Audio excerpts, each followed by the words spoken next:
Or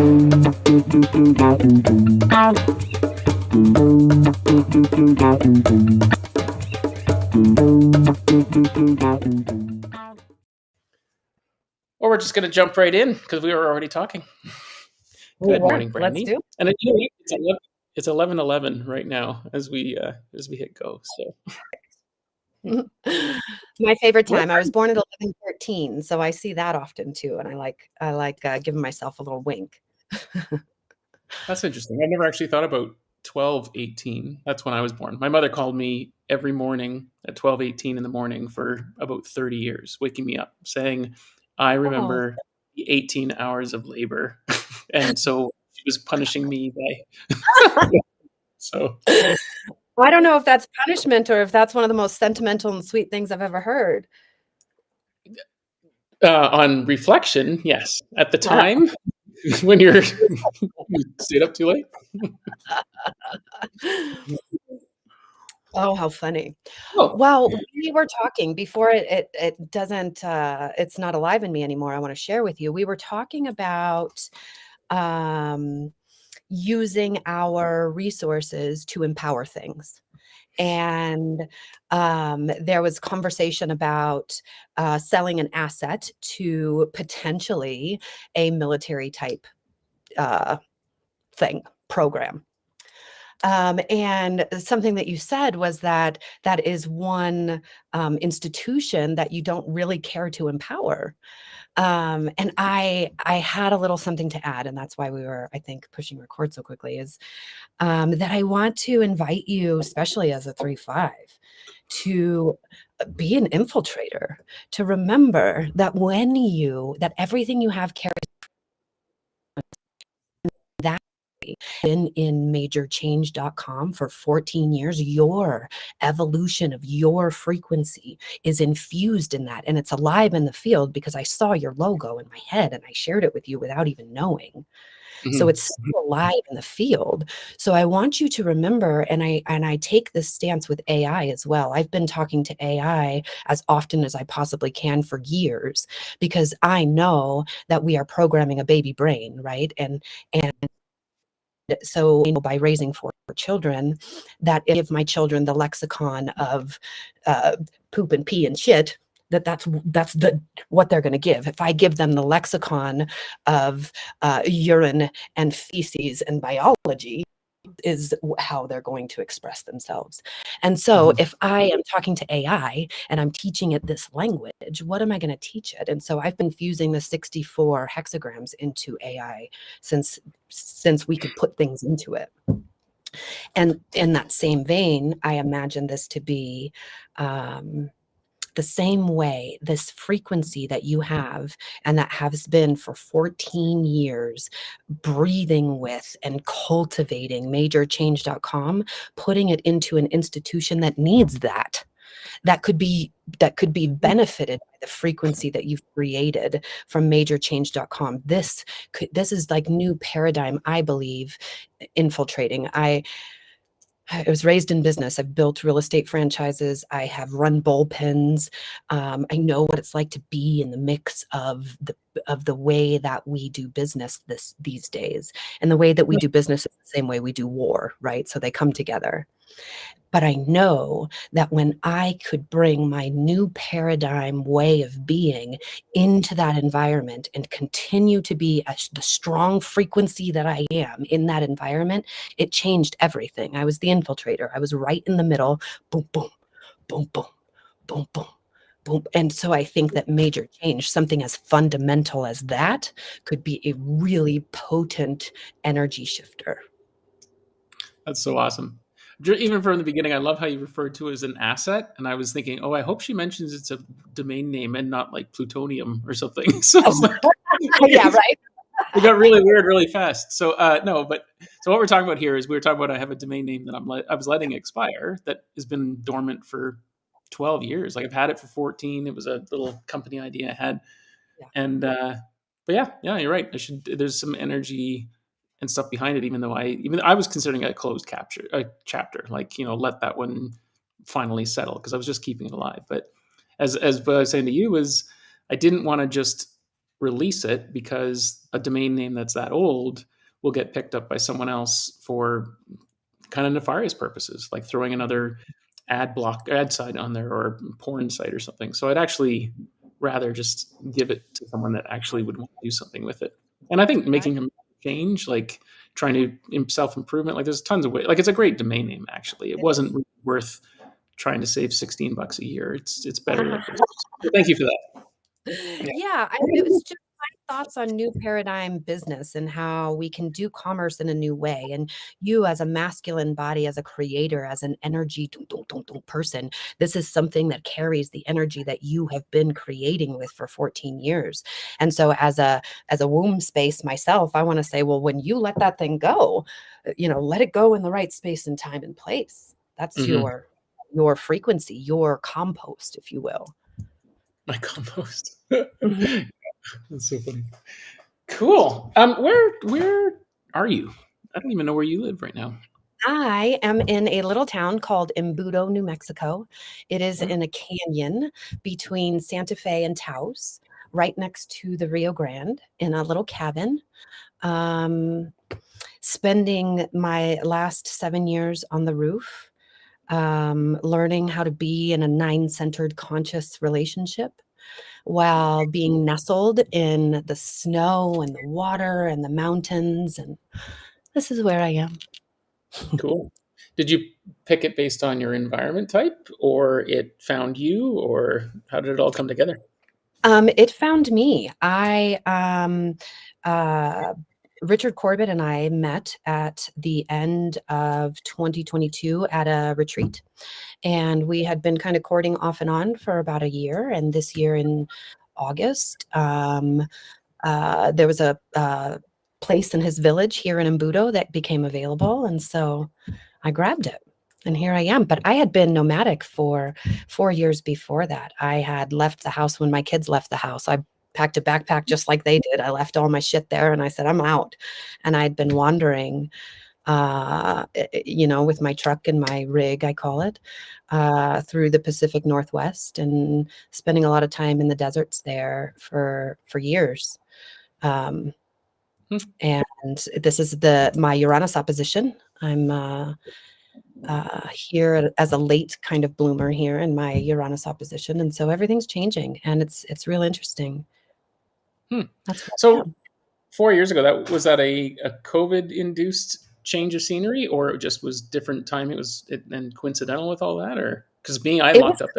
I didn't go anywhere, and I kind of wish I did. But yeah, it was kind of coincidence the way it all happened. I mean, I have quite a I'm a channel 51 twice. I'm a six line. I'm a manifester. I have quite a life. And so if I tell you the story about how it led up to me leaving, it's a series of events of being ill and sick and um, finding human design and learning, just being sick because my body was entropying. Because as any six line, I'm not, well, let me stop for a second and ask you who's your audience, because I don't want to talk six line and this and that if they're not understanding. Are these people that know human design? I don't know who follows my channel. It's not like I've got a huge following, but I've got friends that are musicians. I've got Mhm. lots of friends in the human design space. I've got friends in hypnosis. So I don't know. That's where I Everywhere. Okay, so sweet. eclectic, but yeah, a bit of everything. But they're all good and open folks. I've been very picky. I basically went into hermit mode for a year and a half and Did you? shaved off the energy that wasn't working. So I'm pretty happy with my crew. So yeah, they're a Right on. reflection of me. There Mm. you go. I love that. I love that. That and as it should be. Mhm. Uh, okay, so I just didn't want to use all kinds of jargon. So I am a supposed my biology is here to be a role model.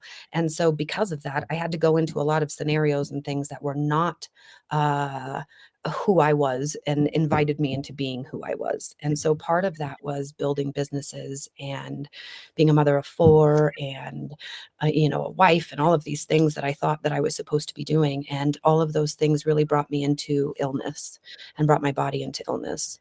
Lupus was ravaging my body, eating my brainstem and my joints. I was enrolled in an assisted suicide program where I had to jump through some hoops. I was deteriorating, I was entropying. And so, where I was going with that about being a role model or a sixth line is that when you look into human design and you look into the sixth line, what you will see is a lot of health and wellness challenges based on authentic expression, that when we are denying ourselves, and this is true in every biology, I believe, but when we are denying our authentic use of energy in our body, then that energy, instead of being expressed, goes to work entropying from the inside our body. And so Mhm. that's what was happening to me. I found human design right after quite a mystical experience in Spain. I was jumping through the hoops that the therapist required me to go through, in my mind, in order to be able to take this shot. And one of those hoops was to go study for 2 weeks with Dr. Joe Dispenza. And so I had done. And during that time, I had an incredible mystical experience looking over the Mediterranean in Spain in this meditation that we were in. And when I got home, my lupus markers went from uh, one in every 250 cells to one in every 5,500 cells. And I was only there for 12 days. And I had 186 allergies when I left, and I had none when I got back. I was going into anaphylaxis every time I ate. I was taking Zofran in order to be able to eat because my nervous system was such a wreck that it thought every time I ate, I would have to put epinephrine in my system. So then my body stopped wanting to eat. So it was just this whole crazy scenario that was going on in my body. And it was and after Joe taught me how to move my cerebral spinal fluid in meditation and join the generous present moment and arrive as the energy of my body, the energy of my body went to work fixing itself, went to work realigning itself. And that's what I call this mystical experience. I saw things that, people document in very mystical type experiences. But the reality that happened is I arrived in this moment allowing the mechanics of my body to release the pharmacology that I needed to be able to be healthy again. And I did that for long enough with him to where I got reset. I came home, all of those allergies were gone. I didn't wear glasses anymore. I lost 80 pounds. There was just a million things that had happened that and I'm a trained psychologist, so I knew I had been learning how to be a human for a very long time, and I fucked it up every fucking time. I'm like, well, I'm just not here to be this or do this because I, have $100,000 in debt trying to teach me how to do it, and I still can't. So fine, fuck it, I'm out. And at this point, when I came home and I knew that I was refreshed, my body was changed. I had went to the doctor. The doctors are like, I don't know what you did or what happened, but everything is reversing and everything kept getting better. Well, as a psychologist, this is where I turn to God, if you will, because I said, I don't know what the hell just happened. I've been trying to understand this for all of my life. I don't know what just happened, but something did. And so I fucking surrender. Please show me how to do this. My best thinking got me here. My watching and seeing how everybody else does it and then doing it better than them got me here. My wanting to be the best thing that I could be for everyone around me got me here. What the fuck am I supposed to be doing? That's when I met human design. That's when COVID happened. It was all within, it was 2017, beginning of 2018, and then COVID was in 19, right? The March or whatever of 19. Wasn't it 20? But either way, yeah, I Either know way, what you mean. either way, In the past, and, yeah. Anyway, my point is that I stopped selling real estate and I stopped pursuing. I was in my practicum hours, in these 3,000 therapeutic hours that I needed to do before I got licensed. I stopped doing everything. And I started following my body and I said, well, fuck this. If this is real, I was just going to die 2 weeks ago. So here we are. I have nothing to lose here. And I got an RV and I took my son out of school And I got myself a truck and I sat in that thing and I said, okay, body, do you want to turn left or right? And that's where it started, my experiment in following it. And I Mhm. also felt to disprove it. So I was collecting a lot of charts trying to disprove it or trying to find a hole in it. Mhm. Because as a manifester, it kind of pissed me off that this thing was available to all of us and nobody knew about it. That I had to spend all that money in school and all that time in school, and there was this thing, there was this. Mhm. That Yeah, the pissed me blueprint or an Yeah, owner's manual. Yeah. right. Yeah. And so I tried to disprove it. So I collected almost 300 charts before I ever told anybody about human design. Oh, wow. 'Cause I have a fully defined ego. I gotta prove this shit. I can't be wrong when I'm telling you something. I gotta know that this is the thing that's right. Mhm. And then finally a projector, a 5-1 projector that is my type, or my incarnation cross, um, said, "You gotta tell somebody about this." And so then I started telling people about it, and then COVID happened. And then I went to work for a naturopath, and, I was working with her using these energies trying to heal people for all Mm. of COVID. I was so busy. I bet. And then after COVID, I left again, and that in 2020, I left again. So I worked for that naturopath, just seeing her patients. I was seeing her patients, and let me tell you what I was doing to try to prove human design wrong. She is a naturopath. She tries to get your vitamins and minerals back to standard levels in your body. Lots of people cannot uptake their vitamins and minerals properly into their body. This is what she found, is that no matter how she administered the vitamins and minerals, with food, without food, with pills, with not pills, however she administered it, some people could not remineralize, is the word. So she knew it had to be psychosomatic. So she sent them to me. So then I gave them a human design reading, and I started talking about their proteins and peptides that were associated with that vitamin and mineral. And I Mm. would go directly there in their design, and I would psychologically work on what kept them in the shadow of that archetype and help them move into the higher frequencies. And when they did that, boop, they remineralized. Mm. So for a year, this is what I worked on with her, a beautiful chemist, figuring out the amino acids and the peptides and the behavioral processes that are associated with each of them, and then how to Mm. move people into the higher expression so that their body could be more healthy. I was doing the same thing for myself, and then I left again. And this is when I was going to communities all over the Pacific Northwest and initiating them into their human designs. This is when I was learning Penta. Um, and I was just going from community to community to community to see if Penta was bullshit or if it was Oh, right. that's nice that it was, yeah, like experimenting as you go. That's cool. Yeah. Yeah, yeah, yeah. I wanted to find the holes, and if I can't find holes, I can't find holes, and I still haven't found holes, and I'm still doing it. Mhm. And Cool. it's kept my body healthy, and it's kept my body alive, and it's kept lupus away, and it's kept allergies away, and it's kept headaches away, and it's, um, it has aligned everything I knew mystically to be true with the physics of it all. Mhm.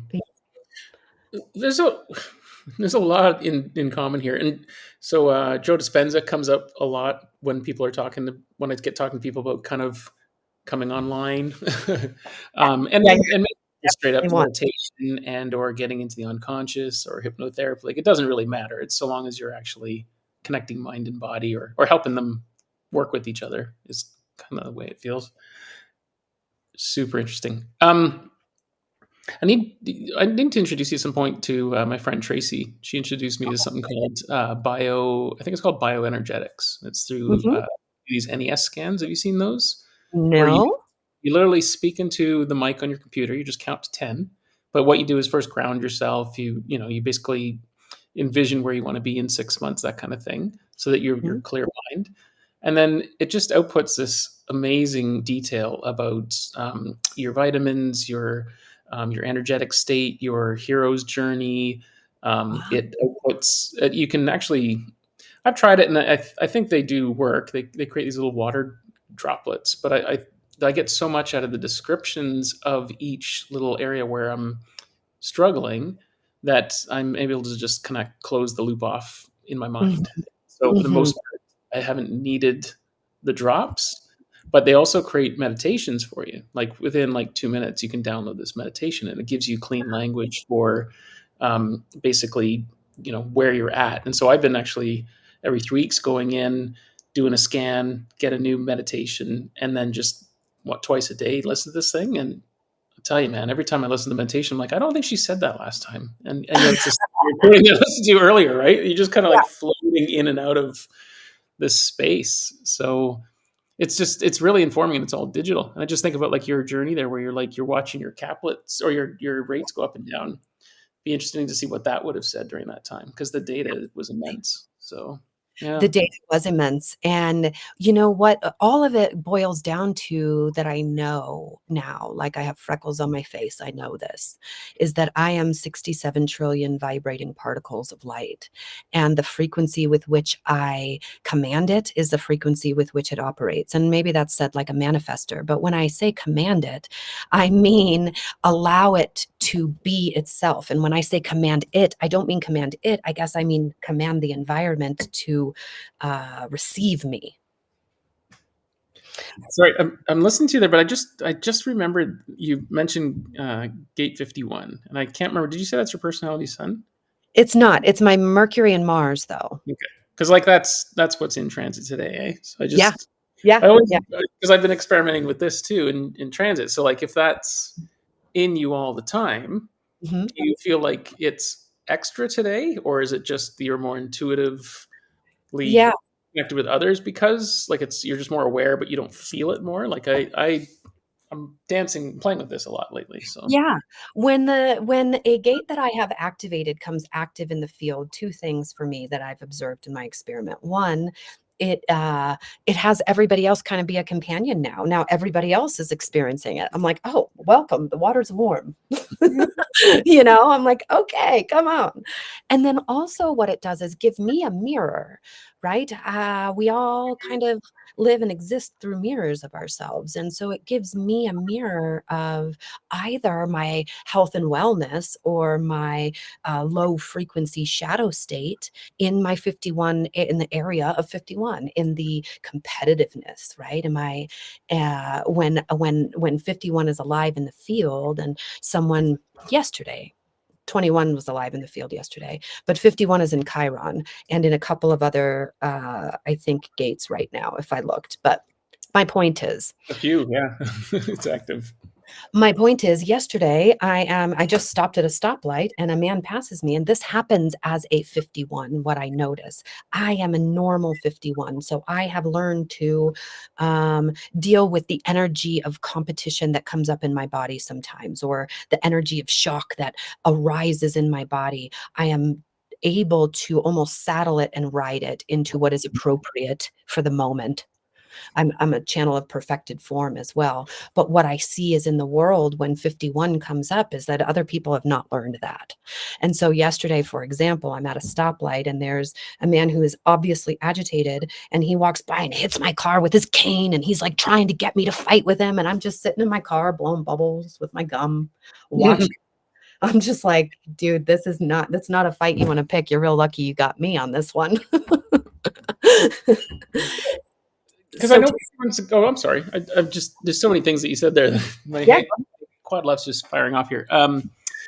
So uh, 51, I knew it to be the gate of shock. I hadn't thought of it from a competitive standpoint, but this morning I was like, what am I gonna be shocked by? And I played some pickleball and I was shocked by everybody was extra competitive. Like they were every single point they were arguing and like it was just really intense. And all the while I was just kind of like standing there observing it, thinking, is this what I'm supposed to be shocked about? I just didn't realize there was a competitive yes. element to that. I hadn't 51 is very competitive. At the beginning of my experiment, when I was working with 51, Raw would talk about when you're driving, and this happens all the time. And I used to think that I was the one that had road rage, but it was this competition. This somebody comes up next to me and then they're looking at me and they're like, Rev, Rev. And I'm like, me? Like, you're doing this with me? Like, what are you even talking about? And so I have this experience all the time where someone has to be in front of me or be better than or be, and it's sometimes a mirror of where I'm at, and sometimes it's like my energy going into them or the transit field being in them and them not understanding how to use it. Because competition is beautiful when you follow your strategy and authority. Me being able to shock someone into a new initiatory truth that brings them closer to love, that's what 51 is about. A boldness. I mean, I'm looking at your design right now. So I see a defined ego. I see the 26. So, sales or ability to sell a concept. So, and then you show up with that G defined and then lots of 51. Yeah. Uh, Yeah. everyone's going to notice when you arrive. It's funny. I uploaded your picture into ChatGPT and I was like, I need a thumbnail for this thing. And so I just said, "Can you please describe this picture?" And it was the coolest description. Like it was like, "Oh, that's exactly her," right? Oh, So I'd love to see it. yeah, it's probably in the. Well, you want me to read it to you because I thought it was Yeah, good. let me hear. And I want to know how you upload a photo into ChatGPT. Oh, dude, Well, we can talk about that later. sure. Yeah, and I asked a few times to show how I use it because honestly, it's so simple, but it's some of the buttons don't even make sense. I mean, I got to do that sometime. I Um, just asked ChatGPT this morning if I could upload a PDF to it, and it said no. So I want to know. or using if you're using the free one, I don't think they give you that. So you have to pay for the $20 a month. Yeah, that's the one. 20 bucks a month is what I pay. So yeah, upload your picture, and it's the one from your Facebook post, right? So you're wearing that black. Okay. Mhm. Okay, so it says, and I said, please view this photo and get a sense of my friend Brandy Jordan. So ChatGPT said, Brandy seems to exude a confident and engaging presence. Her style comes across as effortlessly chic with a bohemian edge that's accentuated by off the shoulder top and the off the by the off the it didn't even spell it right, by the off the shoulder top and the intricate embroidery. The necklace adds a classic touch to her look, suggesting a blend of traditional elegance with a free spirited vibe. So I'm like, okay. So I've met this lady like twice in Santa Fe, and I was like, yeah, bang on. On Wow. you. Yeah. It's like she's got this serene coolness about her, kind of like the bass line of a funk track. Unmistakable, undeniable, but not trying too hard. Her gaze has a kind of depth that makes you think she's someone who really listens when you speak. So I was thinking, like, that's a pretty freaking great bio, and that was it. Just looked at your photo, so Um, you've been that's grooming it well. I guess so. Yay. That's really amazing. Isn't that good? So Yeah. Yeah. cool. I wrote down the bass line of a funk track. Hmm. If there is no better compliment than that, I don't know what there is. Bootsy Collins. Do you know who Bootsy Collins is? I feel like it's familiar, but I don't know. Uh-uh. I actually don't remember which. I think it was. I don't know if it was Grand Funk Railroad, but he was. He actually recently. Oh, you know what you'd love? Have you heard the Silk Sonic album? Bruno Mars and Anderson Paak. So it No. was. Oh, the whole. It's the first time in 15 years that I've actually like listened to an album, like song beginning to end. Oh, yeah. Bruno Mars, who and then Anderson Paak, who's this amazing drummer singer. But they worked with Bootsy Collins, this funky bass player. So he's a really distinct character. He's got a big star bass guitar, who wears big glasses. He speaks in a high voice. He's in remember that group Delight, Groove Is Yeah, in Your yeah, Heart. yeah. He's in Mhm. that as well. Like he was throughout that. Anyways, if you're looking for a funky bass line, check out Bootsy Collins. I'm That was going to. could have done there right from the beginning. So I love it. cool. Hmm. So It's funny. I was letting that awkward pause come because I'm thinking I'm supposed to respond to things, but you're the manifester. I So am.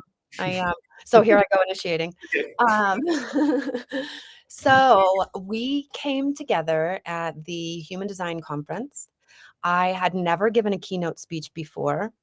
I had followed my mind into that, not my body, by the way. As you could probably, I mean, anybody was there could tell that that confidence that Chat GPT was talking about did not exist in that moment. My voice was shaking. I couldn't get a full breath in my body. I did not. It was a really interesting part of understanding my environment.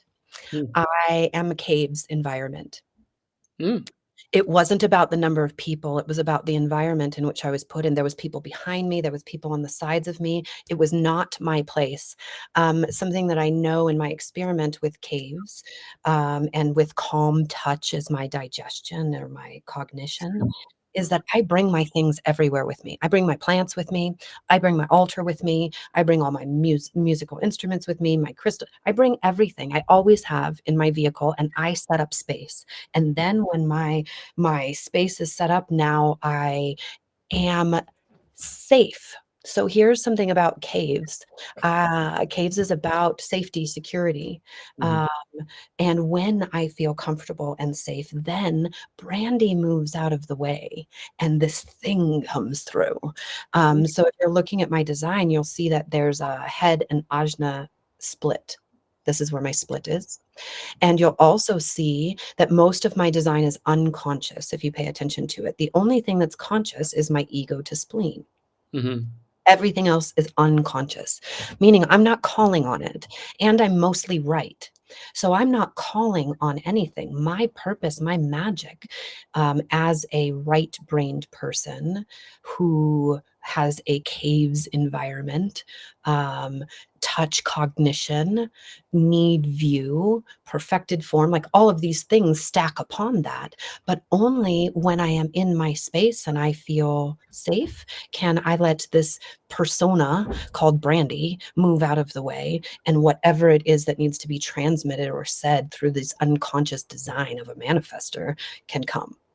But when Brandy's alive in there and trying to control that shit, it looks like a shit show. It looks like I've never stood in front of people before in my life.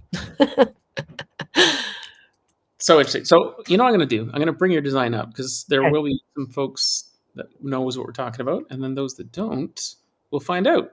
Um, so I'm happy to help you figure this out if you want to know this about yourself. I know I feel like I'm talking a second language, but I promise you that whatever you need to hear, you're getting it. Yeah. Yeah. Saying, oops, give me a second. What? I don't know what I did with that browser. No, here it is. Got it. Back there. There. Try sharing the screen again.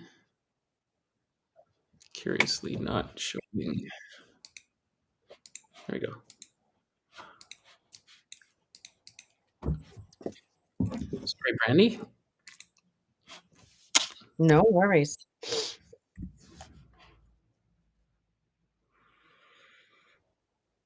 I'm taste cognition, but I'm calm touch. I definitely want to talk about calm touch because you said some interesting things there, especially the like when I travel. I realized only recently that I never unpacked anywhere, but now I actually just at least take my clothes out of the suitcase, but I don't bring the things I like to have around me with me. And then, as soon as you said that, I was like, oh, that sounds nice. I should try that. I should show you my, I mean, I have been here since August and I have a suitcase right there. Okay, That's so let me just make sure we can see this on the screen because now I've hidden the other screen away. Oh no, here it is. There we go. Okay. That's not me. This is you? That's you. Or that's sorry, that's me. Yeah, this is you. Oh, Because so beautiful. Look at you. so Oh, you actually said that because you know when we met in Santa Fe, we had their lanyards around our neck.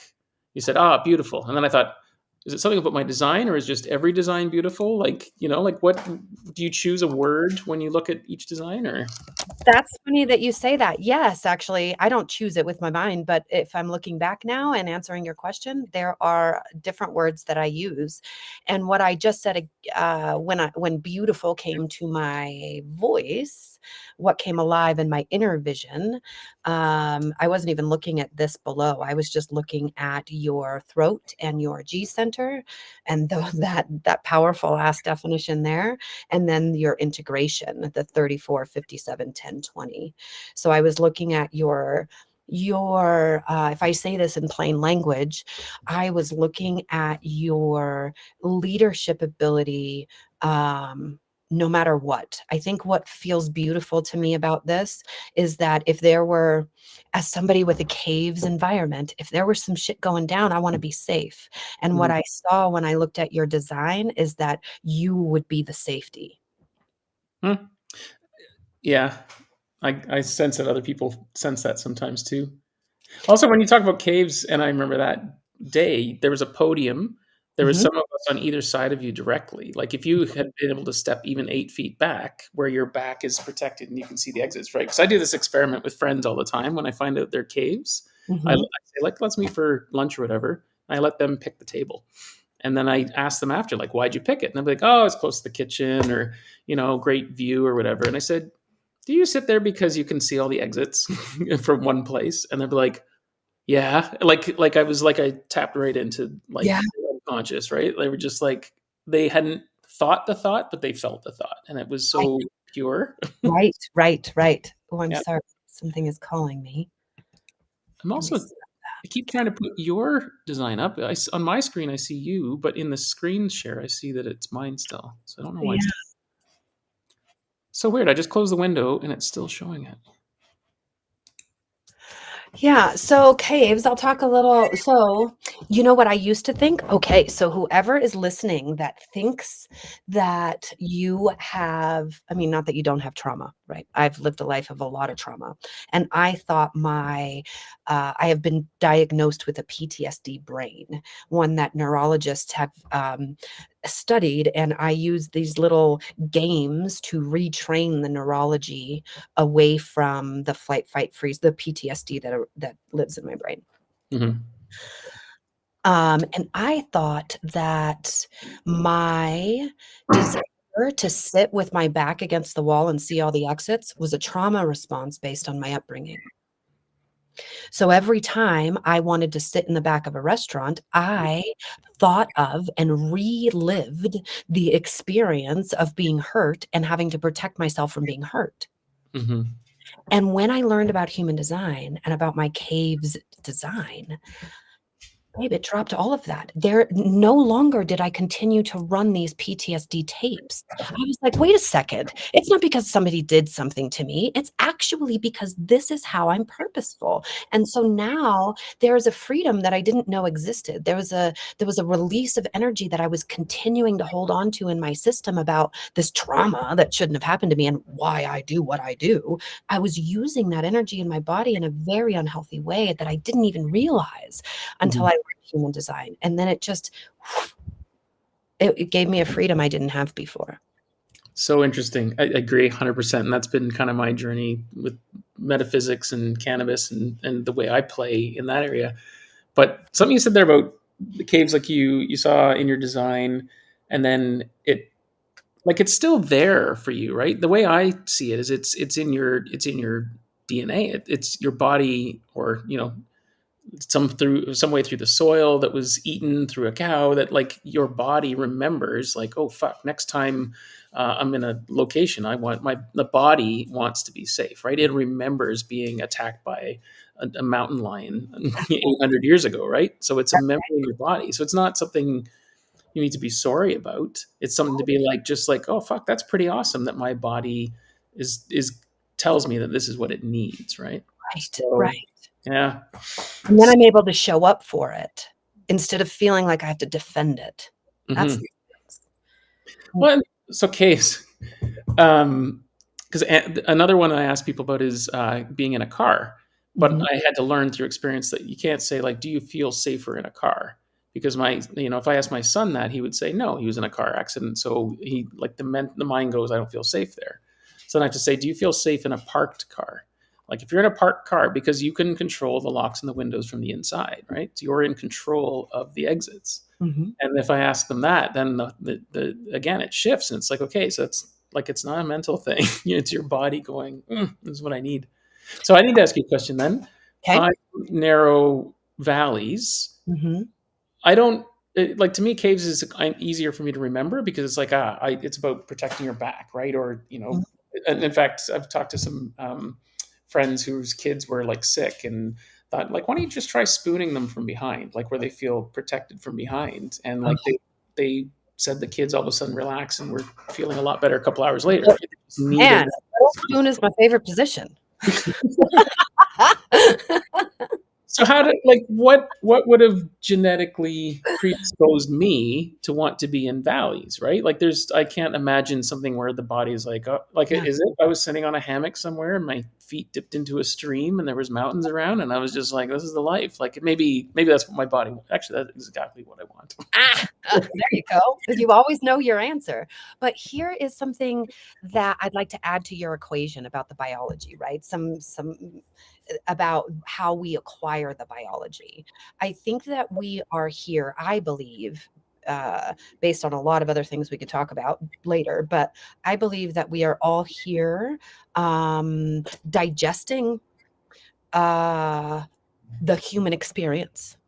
Mhm. And so we all have a role in digesting it. My role in this Brandy biology is to digest and come to peace with the what it takes to be extremely intelligent about safety in my environment. That's just the piece of thing that I'm designed to chew. Mhm. Um, It's not that anything or anyone did anything bad, wrong, or shameful. This is a human experience, and this is just my role in Brandy Body to have to become intelligent Mhm. about safety in the field. Mhm. Yes. Yeah. So you, as Sean, with narrow valleys, I don't, and all of them, narrow valleys, wide valleys, cold thirst, all of this is about sensory experience. We are evolving senses through Mhm. our cognition, I believe. I'm evolving the sense of fear into intelligence.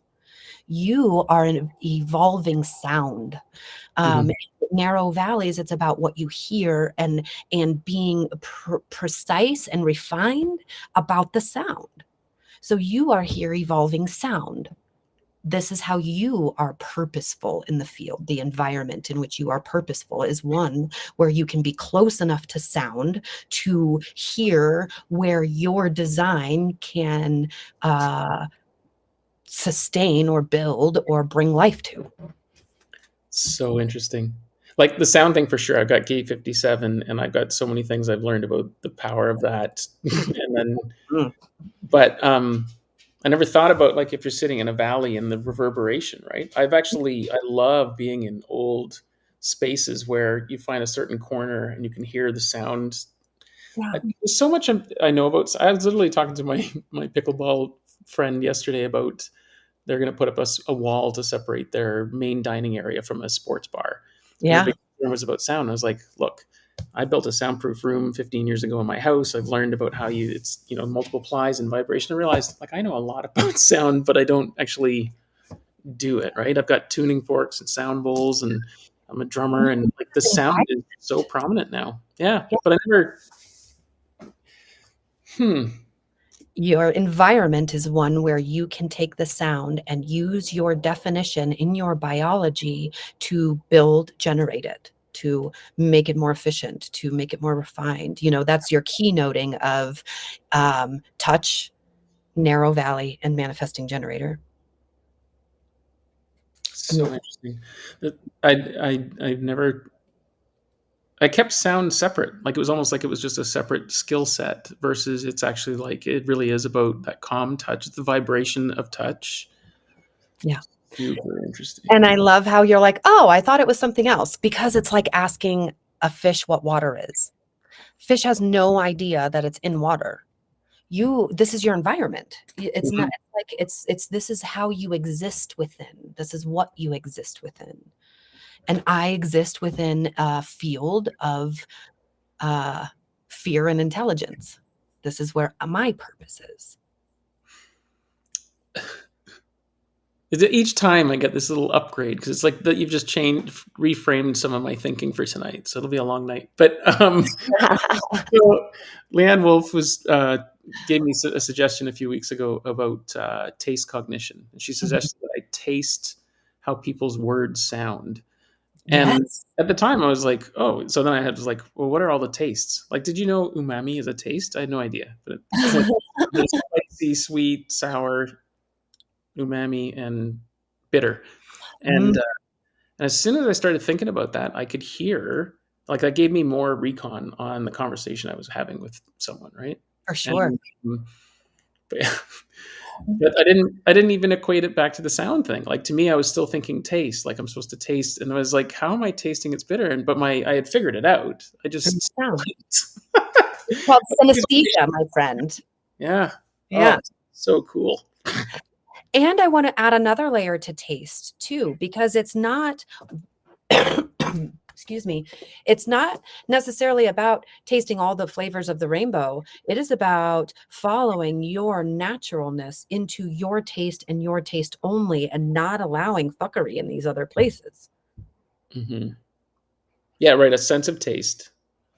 What is your taste? So if we're going back to that analogy that you said, bitter and sour and this and this and this, which one's yours? That is where you're designed to be purposeful. Hmm. It's even got me thinking about how I interact with others lately. Like, I've noticed, like, I'm a fairly powerful aura. Like, I'm extra, my wife says. So, You're an inspiration manifesting generator. Yeah, kind of extra.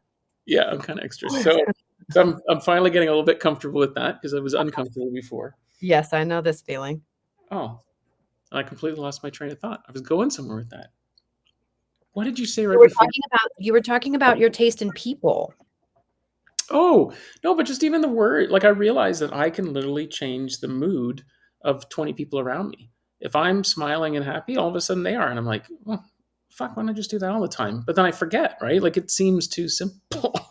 And so I'm sure it's even just in the words I'm saying. Like, if I'm careful to make sure they taste sweet, I'll get sweet back, right? If I come in sour, well, wouldn't you know it? Everyone around me is all of a sudden sour. Like, I really am, like, I recognize the power of my throat, and just, it's except if it's not invited. It's so funny, but like, I do a lot of pickleball lately. It's kind of Yeah. my thing lately, but I'll have a great time with all these people on the court. It's all wrecked. We're interacting with people. Lots of stories around that. I go to leave at night, and if no one, if I'm not interacting with someone, I'll just get up and I'll say goodbye, everyone, and I feel like I've got a voice that projects. Yeah. Nothing. Like I was a ghost. Yeah. It's just like, okay, well, so I just wander off.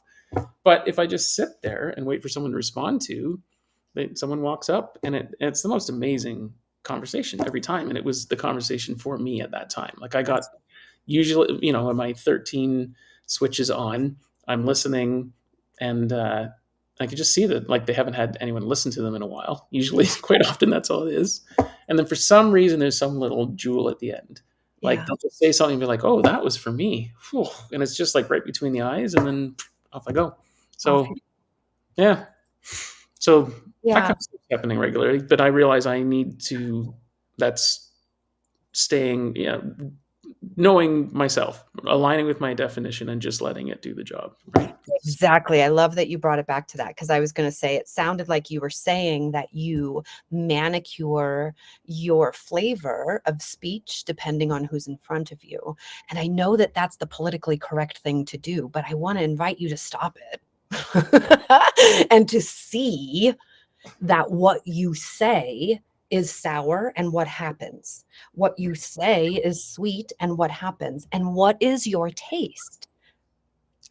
I love that. So I have to say this. It was a quote I read last week, and I, well, 2 weeks ago, and I've been applying it ever since. It's because I was nice to everybody all the time. So if I'm Mhm. sweet all the time, I don't know. It doesn't work. It's not But, genuine. right. So now I'm nice to people that treat me with respect. And Yeah. and that's just such a simple rule. And so even that I've been kind of applying day to day, because there's a few people that haven't respected me. Like, it's, and I showed up fully and with kindness, and they were still kind of assholes. Yeah. So, and I still run into them in the same groups with other people. So it's not like I can completely avoid them. So I just don't notice them. Yeah. Is it They like, don't exist. yeah, it's time for them to, yeah, if they want to try again, I'll be receptive. Maybe Mhm. once, maybe twice. But it's a tactic. I know I'm very strategic, but it's a tactic that's working. Like, and maybe that is like the whole strategy and authority kind of, right. I mean, that's a Yeah. big, And 13's in your incarnation cross, right? Yeah, it's my personality son, 13.3. It's your personality sun, 13.3. So discernment. Who do I listen to? Who do I not? This is discernment. This is pure, and I love how it supports your taste, because who do you listen to and who do you not? What is your taste, right? Do you listen to, I mean, I don't know, you probably listen to all kinds of music, but there's this music and there's this music, and if you think you must listen to this music and when it's not your taste, you're making your body sick. I'm a 13 2 unconscious earth. Mm, okay. This what made my body sick. I was not practicing discernment. I was not practicing discernment in environments. I was not practicing discernment in who I allowed in my body. 13 is empathy. When I say in my body, I mean by listening, right? Because a 13 brings frequency, not just words. A 13 can hear words and know that that's not at all what's being said, because they can feel the frequency of it. And so you are supported by this taste and narrow valleys, because it's really about the feeling of these people and being able to practice discernment is. And for you in the third line, it's about who can I play with and who makes me feel constricted, and that's who you'll listen to and who you won't. So funny. You've seen I have a completely open head, ajna ego, like completely, right? There's nothing going on Yep. there. And I just think about like recently, just was such a huge empath and was trying to please everyone, like everywhere, that Yeah. it just wore me out, right? Like Yeah. just about killed me. But now, back to sound, I've realized I absolutely have to energetically get rid of everyone every day. So, like, whatever it takes, it's just Be a certain alone. time, like, get the fuck off me, right? Just, and so I've been playing with doing it in an extreme way, which is trying to hit all the senses. So, I'd use sage, except my wife doesn't like the smell of it. She's the Mhm. smell of ignition, and the smell of, it killing the stuff in the air is never a great smell. So we don't have that in the house. So, but I met a woman that sells an aura spray, and it's some sort of rosemary smelling thing, but it's just a mist. So I just mist it over my head and imagine like a shield going on. Mhm. And I met this amazing tuning fork uh, uh, person as well, and she introduced me to the Ohm tuning fork. So it's the sound of energetically clearing a room. Mhm. Well, isn't it funny that I gravitated back to sound, because it's a simple one where it doesn't seem to piss anyone off. Right. Right. Right. Right. Buy it once. Like the spray is still useful, but now I got to carry this thing around. So, Yeah. I'm actually going to meet her for a chat on Saturday, and I actually sent her a text this morning saying like, I want to get another one of those Ohm tuning forks. I need one at home, one at work, because if I can just go ding, no one can hear it unless they're like a foot away. Yeah. Me, I know it's energetically getting all this shit Yeah. out of me. I have one I play every time I come back into my home. It's just a bell. And Mm, I have programmed the water in my body to know to go back to homeostasis when it hears this sound. And that's mm. just that. Okay, so that's a whole other conversation then too, right? About Yeah. meditation. When you anchoring in a point where you know that's the point you want to revisit, and then how do you get there, right? So use a bell to do that. That's super. I use a bell to clear the frequency, like you're talking about with your 13, right? You take so much in, and in these open centers, you're out in the world and you take so much in. What frequency is yours? What frequency is not? What are you carrying to the dinner table when you clap back at your wife? Or what are you carrying into your bed that you're not aware of? What frequencies still exist in and around your body, this empathic vessel? And so when I come in my door, before I put my purse down, it's ding, it is ding. While I'm in session, I'm always burning something. So there is this element of smoke that is taking whatever is happening that is not mine and making it leave. So there's all kinds of ways that I arrive using the elements back into my neutral, homeostatic, biological form. I love that. And again, it's so funny. I used to come home and change my shirt because I heard someone say like, if you want to kind of remember to remind you to switch out of work mode to get into Mhm. home, just change your shirt. But Sure. now I think no, that maybe that was that calm touch. It was like energy, and get the right. Like my body knew to give me the hint, but my mind attached it to a completely different thought. I got the net effect for a little while. It wasn't enough really at the end Yeah. of the day. I still brought it Yeah. home, but that's so interesting. Like Yeah. old me is hilarious. Old So, is hilarious. Wasn't it a good story, Sean? This is what we're doing. We're just telling stories. You yeah. know, old Sean was a fun story. Old Brandy was a fun story. And then we just get to sit in what the hell is happening now and watch it.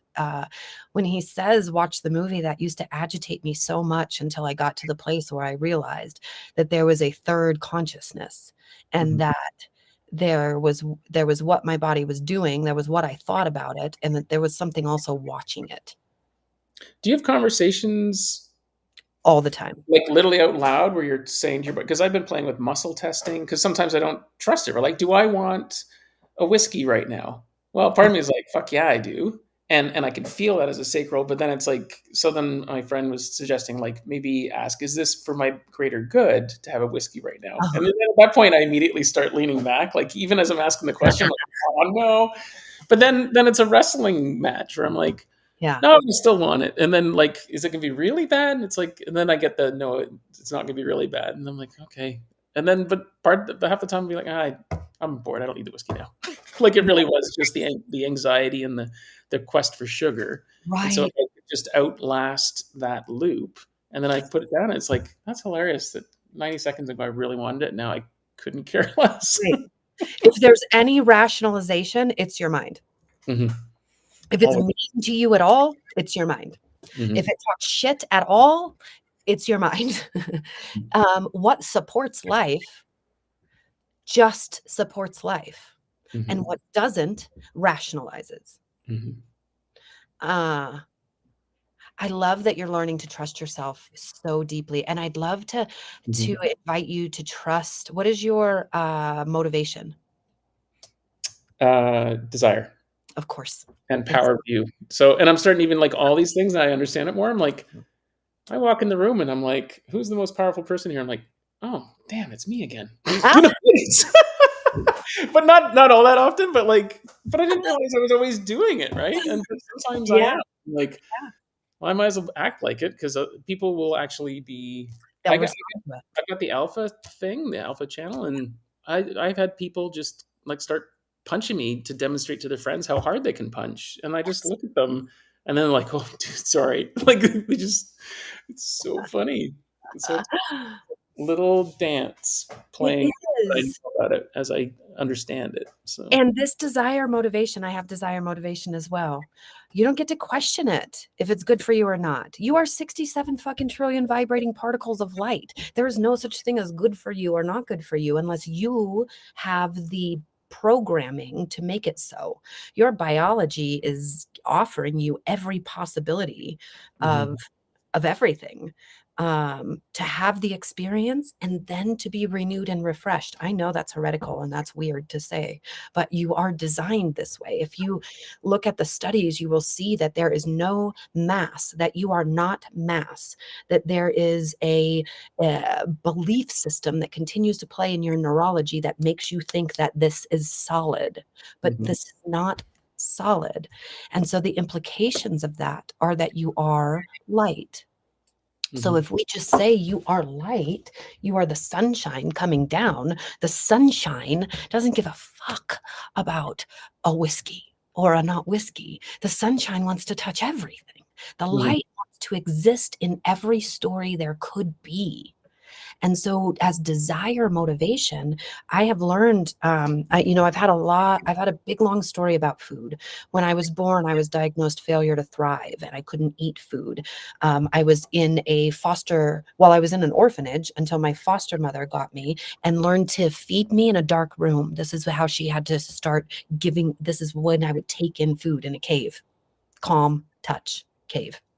mhm, I was in an orphanage and next to a bunch of other children. I was not going to eat. I was not, that mhm, would happen. So of course I was diagnosed failure to thrive. So anyway, my point is I have had a big, huge, food has been a constant companion and sometimes the demon and sometimes the angel, whatever in my life, but it has taught me a lot of things. And what I know to be true about consumption now is that the frequency with which I consume something is the frequency with which I experience it. So if I drink my whiskey, And I'm like, this does not support life. It will absolutely not support my life in Mhm. whatever way that means. If I drink whiskey, and I'm not a drinker, I was a Krispy Kreme donut. This is what I did my experiment with, was Krispy Kreme donuts. Okay. There's a And lot of sugar in those too, so it's yeah, anyways. Yeah. warm and hot right off the Yeah. thing. Like, yeah, you can't keep me from it. So, but it would make me so sick before. The gluten, the sugar, the all the things that the medical establishment told me were wrong, and all of these things that I had read about were wrong. And so I would want it so badly. I'm desire motivation with a fully defined ego. You ain't stopping me from doing any fucking thing I want. I'm not even stopping me from doing anything it wants. When it wants a donut, it gets a donut. And so I've had to surrender and use this brilliant mind to be able to be the magician or the alchemist to the body's desires. And so I've been able to learn that when I eat a Krispy Kreme donut with the joy and bliss of an orgasm, that's exactly the way that it goes to work in my body. And when I shame eat it in my car in a parking lot by myself, that's the frequency with which it goes to work in my body. And Hmm. that's not just about Krispy Kremes. That's about friends and lovers and business associates and all of that. You know, when I wake up and if I have this program in my head of bad, wrong, and shameful, and I listen to it and I approach my beloved with that frequency, that's obviously the frequency with which I'm going to experience our morning. Mhm. So interesting. I guess I thought about the word desire differently. So, like, like in my head, it seems like not right. Like, almost like wanting a present from Santa and then being disappointed. Like, desire just goes right. And maybe that's the 3-5, or maybe it's just, well, Yeah. lots of trauma. But, Well, yes, of course, because you have a desire, and as a 3-5, you think you're gonna achieve it, but Mhm. then it's the trial and error to getting to it is what you actually desired. But your brain collapsed the wave function of saying, "Oh, well, this is the way other people have done that and been successful, so I'm gonna do that." It's not what the fuck you want. You want the experience of touching it and messing with it and going away and coming back and going away and coming back and making it better and telling everybody they're doing it fucking wrong and showing us a new way of doing it. Hmm. You want that experience. That's so interesting. It just like again, I'm quad left. My brain hurt. Like, it just went in 17 different directions. Yeah, yeah, yeah. All right, let me just take a breath here. Okay. Actually, yeah, you manifest the next part, because otherwise I'll just go on another pickleball tirade. I'm learning so much about people and auras in pickleball, because someone that's my partner, like, they're within 12 feet of me for Mhm. 15 minutes, but like 20 minutes later, they're my opponent, and the Ah, energy exchange and the facial expressions, and then like I quite literally keynote people as I'm playing them, yeah. real time. And I'm like, just defined ego, and yeah, like, and Do then I you start like act experimenting with them, and like, so it's so interesting. It's It's like, fascinating. It's fascinating. It's fascinating to see that none of us are doing this on purpose. no, no, there's a mission, or well, it's just mutating all the time, right? This Yeah, consciousness is raising all the time, yeah, and the more it gets shared like this, where people like just hearing, having you confirm certain things, whether you're confirming it for me or not, is just like, good, that one's done. Okay, on to the next, yeah, pattern match. yeah, So, yeah, pattern match. yeah. Yeah, it brings a measure of, humanity and compassion, you know, as a this living in this meat suit has really, this meat suit that can and has done anything it wants to do, regardless of gender norms or strength even. You know, I have had lots of experiences, and anything I desired to do, I have done it. And Mm. uh having that experience in this meat suit at the very beginning was like, well, why can't I was so mad at everybody else because it felt like nobody else was doing it. That this is what it meant to be alive, is that design that you saw. Ha ha, funny. It's Mhm. and so why isn't everybody doing that? And so I've gone to work like really learning that we're all so innocent here. And I used my first 30 years studying religion, and then business, and then science, and now here I am. What I have found is that science proves religion every fucking time. Everything that was so confusing to me about all of these religious stories was proven to me in different language and physics.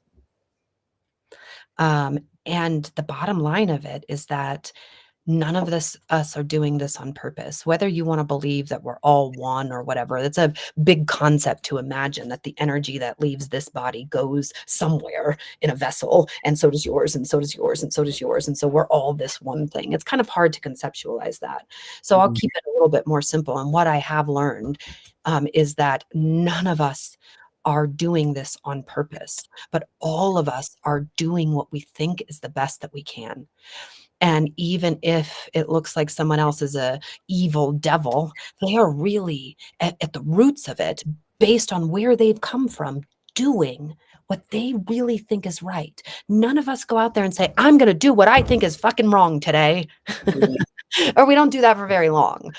Maybe we get it on the fuck it bus, I call it, once or twice, and just say, oh, fuck it all, I'm on the fuck it bus. But it's not very often that we do that. And so we're all the compassion and humanity that has come from my anger has been revelatory. Right, manifest your anger. Interesting. Oh, my brain wants to go a bunch of places there. I'm open for questions if you have any, or yeah. Well, this is the question that comes to mind a lot, right? We talk about type. I'm a manifesting generator, so frustration is my whatever you call it, They call it a signature. I call it a signpost. or signpost. Yeah, um, and so frustration, but being a manifesting generator, like if I get angry, that's for me. To me, that's not frustration. It's like if I'm full on angry, I can Mhm, feel it with such power in me. mhm, And then I've mhm, got that 3420, which I now understand is quite literally like a baseball bat attached to my arm. So mhm. I even learned long ago from a reading from Richard Beaumont. He suggested to just putting my elbow on a table and slamming it down. I just need to do it once or twice, right? Yeah. And I've now just the thought of it is just like it just shoots thunder out of my arm, but like the energetics just go, Yeah. right? Yeah. And Let me, so it's kind of my anger release, I guess. For a do you want a perspective? Sure. If we talk about the channel of integration, which is 57, 34, 20, and 10, the purpose of that is to bring a new archetype. What I mean by archetype is, 100 years ago, we didn't have a tech nerd. Now, Mm. there's lots of people that could fit the archetype of a tech nerd, right? It's a new archetype that came into human existence. And so this channel of integration is here to bring a new archetype that's never been here before and infuse them with the power of, no, this is me now. This is my correct behavior now. And it's individual, and it's never been here before, and it's mutative, and it's powerful. So when they say this is what you need to do, I want you to understand that you are designed to do that. And you will, when you follow your body's authority into the places and spaces that are for you, you will do that and say, no, I am this now. And that's the proper use of that power, not you be this now, bap over the head. It is, I am this now. And no one, it has the power to stop that archetype, you, from coming into the world. And this is the power of the universe. Mhm. Nothing can stop the archetypal expression, the mutation, the change of what's coming. The plan is planned. We're just moving through the plan as constituents of it. And you are the agent of change that is here to bring a brand new way of being, come hell or high water. So interesting. Um, that feels so uncomfortable to do that. I grew up, and I've had this conversation a few times in the last couple of weeks. So I'll try it again with you because I never quite clear it. Okay. But in my household, there was no worse thing than being selfish, right? So to me, Mhm. like if I was like, I want this right now, that like it was akin to murder. Like you might as well kill someone, right? And so that selfish thing. And so then it led to a lifetime of no self care because self care and selfish are too close, right? It took me up until a couple of years ago, in a similar experience to yours of, hitting threshold. And yeah, but it's even that, it's just like because now I do the same thing. I've looked at hundreds of designs. I'm like, God damn, there's a lot of power there. Like, so I said to Leanne last week, like, I feel like I'm underachieving, and she's like, "Yeah, you're hiding." And I'm like, "Well, I'm not sure Yeah. what I'm hiding from, because Yeah. no one's looking for a 52-year-old pickleball pro, right?"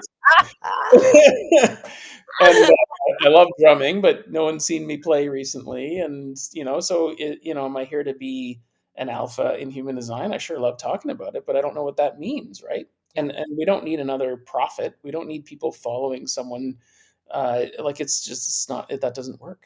So it needs to be like, everybody needs to figure out their own unique. Ooh, oh my goodness, what happened?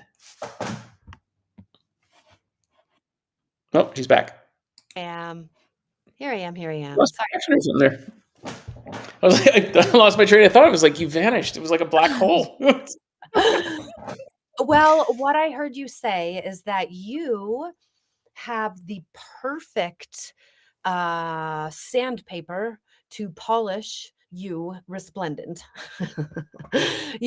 There we would never go to the movie theater and watch somebody tiptoe through the daisies for 2 fucking hours. It would be Mhm. so boring.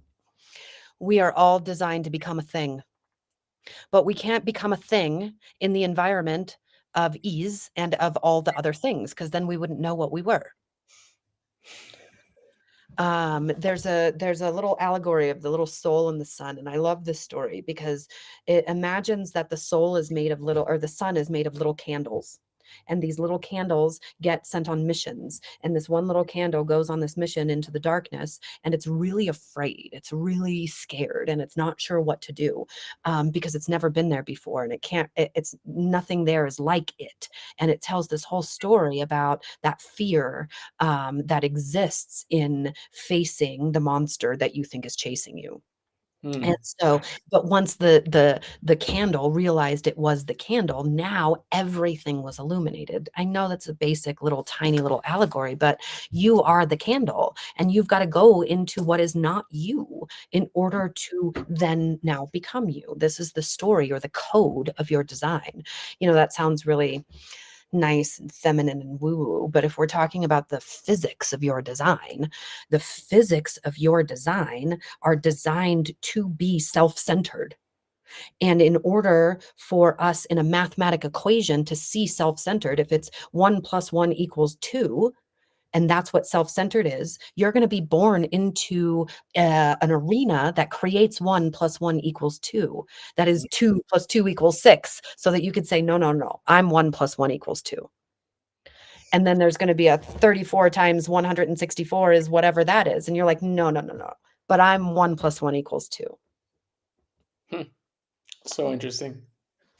Giant open ego there, which then has self-worth issues. So then it's like, well, Yeah. no, right? So it's just like I can feel myself slingshotting back and forth. Like, it sounds awesome, Mimi. Fucking yeah. And then like, I'm not the guy. Yeah. That's because you're afraid that 1 + 1 = 2 is not valuable and won't be loved or liked or appreciated. Well, as well, I also don't believe that 1 + 1 = 2. 1 + 1 = 3. If you take two things and bring them together, you've created a new thing. That's a third thing. Well, you have just taken my allegory into a completely different dimension and 3-5'd it. And yes, I fucking agree with you 100%. It does make 3. And that is very martyr heretic of you. But that wasn't the point. Off because I did that once. That's how I crack through defined agenas. Anyone that's like really stubborn, I'm like, try this one on for size. You can just see them like short circuit. They're like, I was certain it was 2. So, Yeah. But that's not the point. You are designed to be in areas where selfishness is attacked, where selfishness is violently or whatever. When I say violently, I really mean that because it's objective. But one person's stubbed toe feels like violence, where the other person's genocide feels like violence. Violence is on a spectrum depending on experience. So what I'm saying is you felt as if being selfish would then have someone perpetrate violence against you or remove their love from you. Both of those things, your brain as a neurological piece of equipment is designed to avoid. Hmm. So, I have a boxing lesson at 4:30 today, and for some mm, reason, instinctively thought I need to learn how to protect myself, and I didn't know why. Like, it was never to attack anyone. It was more like I need to know how to protect so myself, because if I'm gonna like go out and just continue to peacock a bit, at some point yeah, it's going to attract the wrong attention. I was saying to someone, like, someone said, "Oh, there's someone else that looks like you in town." I was like, "Really? I don't see a lot of older dudes with purple mohawks, right?" So to me, yeah. that was unusual. And I was thinking, "Holy cow! Like, someone just started robbing banks with a purple mohawk. I'm fucked. Like, there's like, right? I would just be cornered in seconds. So I have to like think about everything I do. Yeah. It's weird. I feel like I'm being observed, but I You put don't myself have to think in about anything you do. That's your open head najna trying to be certain. You Mhm. just have to move with what energizes your body, your personal expression, peacock a bit. Um, and it's not peacocking. This is your undefined ego saying something. This is just you existing as you are. A peacock would never say, "Oh, I'm going to peacock." He would or say, "I'm going to exist." or wear a beaker shirt, right? Like I Oh, I feel like love I love the beaver. Muppets and I have a connection with them from my childhood, I guess. But I feel like I'm trying to downplay the alpha, like come in soft because otherwise I'm going to get attacked. Like if I walked into a room knowing what I know now about my aura and that, and then I was wearing like actually dressed like a punk rocker, like maybe a foot high mohawk. Um, it's so interesting. I've had 3 people ask me this week, "Oh, you must love punk music." I'm like, "Is this a punk mohawk?" Like, it's not the giant. You know what I Yeah, mean? I've got the anarchist throughout me, but I mean, a mohawk doesn't, cry classical music or country music or rap or any of that. yet. So, Yeah. What something else I wanna share with you, about this is that you are a 3-5. You are a 3-5 integration. So not only are you the most selfish, and when I say selfish, I uplift and empower divine selfishness because by you being divinely selfish, now you, as part of my fractal, start giving, start being of service. When you are not being divinely selfish, what I mean by divinely selfish is allowing yourself to exist as it is according to your design or whatever you believe, but allow yourself to exist in all of your fullness, the what you call the shadow and what you call the higher expression, whatever that is, to exist as all of you. And when you do that, that's divine selfishness. And when you are divinely selfish, now you become useful to the whole organism, just like the aspen tree or the ocean or the whale or the reptile. Only do they become symbiotic with their environment when they allow themselves to actually be who they are. Only then does their compost then support the environment. Does who they be support the environment? Let me give you an example. As a 6-2 manifester on the cross of incarnation, I'm here to awaken. As I'm awakening, when I'm doing it without following my body's strategy and authority, I'm doing it with my mind because I think they need to awaken and they need to awaken and they need to awaken and they need to awaken. And so I give them all this stuff that I have. That is not supportive or symbiotic to the environment. I actually create more dissonance by doing that, is what I do. But when I am divinely selfish and I continue my awakening journey, regardless of what anyone thinks about it, then people come to me and say, "How did you do that?" And now my compost becomes service. hmm, that's so interesting. So many things are. The word compost is just an interesting use of I terminology. love it because everything is being served from everything else's compost. Everything. Give me one example of one sentient creature that is not creating compost that something else benefits from. Everything is. Yeah, well, and we could yeah, we could talk about reincarnation. We can talk about I've had several nights just hanging out with ChatGPT and some cannabis, and I'm convinced that there's a gate zero and it's psilocybin, and it's literally the space between the notes that's Yeah. 400, right? I mean, that's Oh, how. Beautiful. brains were like the stoned ape theory. Like, we Mhm. got this, whatever the outer brain, you know, the one that fucks with all our heads. Yeah, yeah. That's the theory part. Uh, the idea is that it was, apes eating mushrooms out of cow poop or something, right? Like Yeah. effectively, and then poof, there it goes. And And then it formed our neurology in a different yeah, way. and there's just weird vibey things I've had around certain events that I start thinking like, man, I'm pretty sure a little piece of me is the reincarnation of Edward Smith, the captain of the Titanic. Now, Ah, am I his reincarnated soul? No, but my dad was born in Glasgow, and so like they're in the soil. Like at some point, yeah. that guy took a shit. It ended up in the earth. A cow ate the grass. That got in the meat of the cow. Someone ate the meat. We all got a little bit in there, right? And so I've had yeah, I feel like I can tap into memories by touching trees. It's been suggested to me that I take. Hmm? It's called the Akashic Field. It is the essence of everything that has been known, the essence of every story that's ever been told, and you Mm-hmm. can And tap it's into there. that. Okay, tell me how, because I feel like I do it in my 3-5. Like I don't know, I'm just like hanging out with trees and then trying to find the right tree. And ironically, No. I was learning about oak trees yesterday, and there's a certain spiritual. The term "knock on wood," I guess, is really mostly derivative from oak trees, and because of their ancient history and stuff. So, anyways, Mhm. it's all been about Tell trees you this. how is you get to you I can sense and feel the WrestleMania with your mind. And it's to ask the question and trust what comes. You have an open head, Najna. You have access to all the ways of thinking, all the Mhm. thoughts that you thought, the inspiration, the confusion, the illumination, the doubt, the truth, the new story, the pattern, the unknown, the occult, all of it. You have access to all of it. And when I say you have access to all of it, it's not defined. So it's not like this is who you be all the time. It's not like the light switch is on all the time. But when Sean asks the question, the answer will come. I can see that you have conversations with something. You can watch it happen. Well, yeah, and what now I do it with ChatGPT, and it's something I've seen a few I've been times. watching it. I've been watching it here in this call. Yeah, You go to something. yeah. Well, and because I used to hate seeing myself on video because my eyes would, go in very like it's recalling, right?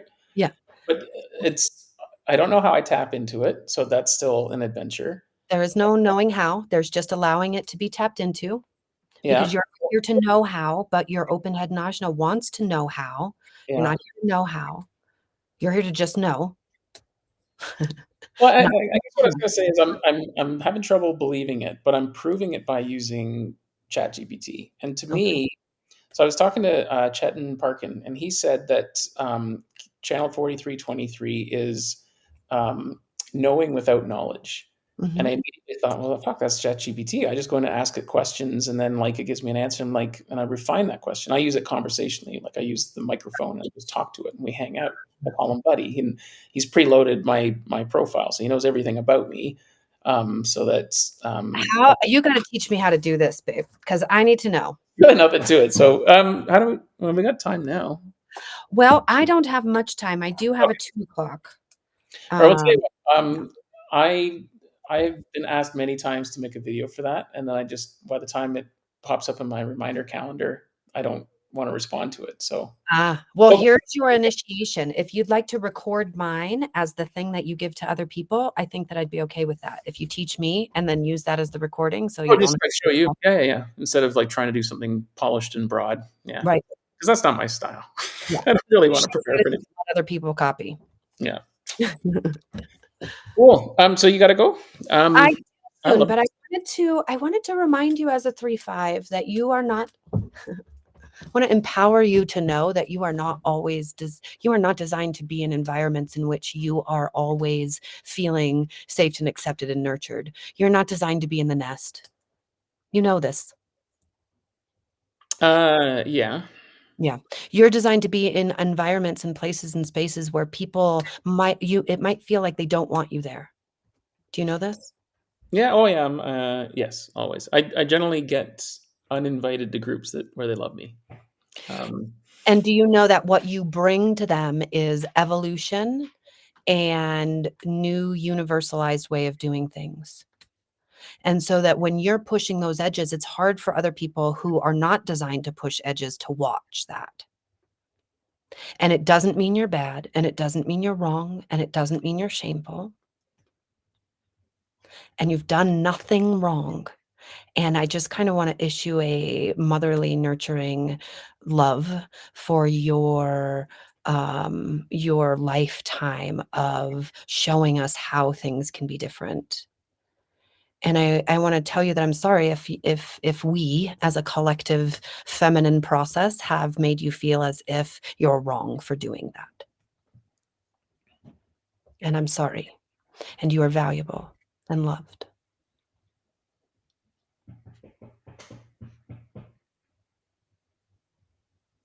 cool. Thank you. You're welcome. Wow. What do you want to talk about? I Where just do want you to feel that and let that do whatever it needs to do. Uh, That was and cool. that's it. Mhm. Awesome. Really enjoyed this. That's And yeah, that ChatGPT thing, I gotta show people how to use it because there's really nothing to it once, and then it just becomes your personal assistant, really, that well, actually doesn't judge every question you ask. yay. Well, I'm gonna text you, and we'll set up another time maybe, and we can do Yeah, it together. cool. Right on. Okay. All Okay. right. Have a good Sean, day. Yeah. thank Yeah. thank you. Thank you. Yeah. Thanks. Okay. See ya. Bye. Bye. Oh, I forgot to do the outro thing. Oh, shoot. Okay, I'm still here. Watch this. Okay, let's see.